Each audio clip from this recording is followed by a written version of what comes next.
Good evening, I'm Regina Manyara and you're watching Sunday Express. My colleague on sign language interpretation is none other than Madam Anne Wangeshi. We welcome your feedback. Get us on our various social media platforms, and to also remind you the tail end of this particular conversation, or rather this bulletin, we're going to be engaging you in a conversation about health, and we're talking about pediatric tuberculosis. So stay with us. Now, calls to embrace servant leadership reverberated across churches as Christian faithful congregated to mark Palm Sunday, ushering the Holy Week.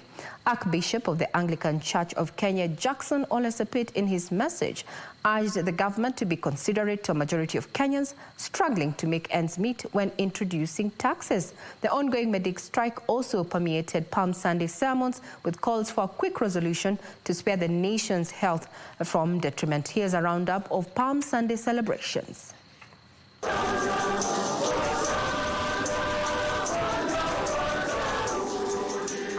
World over marked the commencement of the Holy Week with Palm Sunday processions signaling the final week of Lent, a 40-day period of prayer and reflection.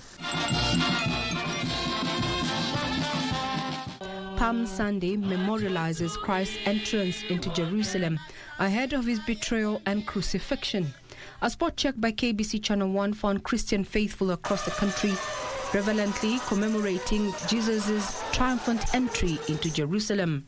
In Nairobi, congregants convened in various city churches, including the Holy Family Basilica and All Saints Cathedral, to mark Palm Sunday. Can we have leaders who also are willing to suffer for the need of those who are in need? May God bless us. May God bless you.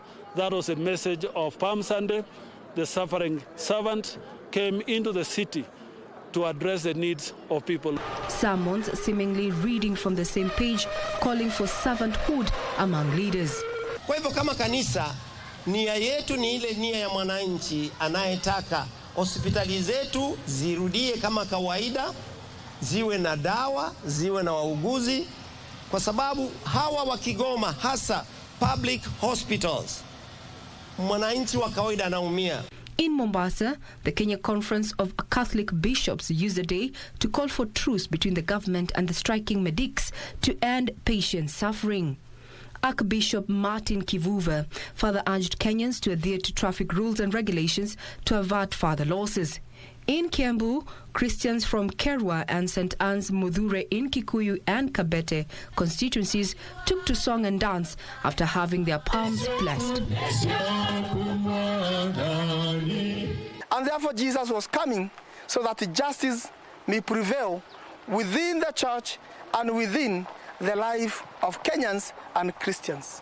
However, at the Vatican, Pope Francis, at the last minute, skipped reading his homily during a Palm Sunday Mass for tens of thousands of faithful at St. Peter's Square, but continued presiding at the service.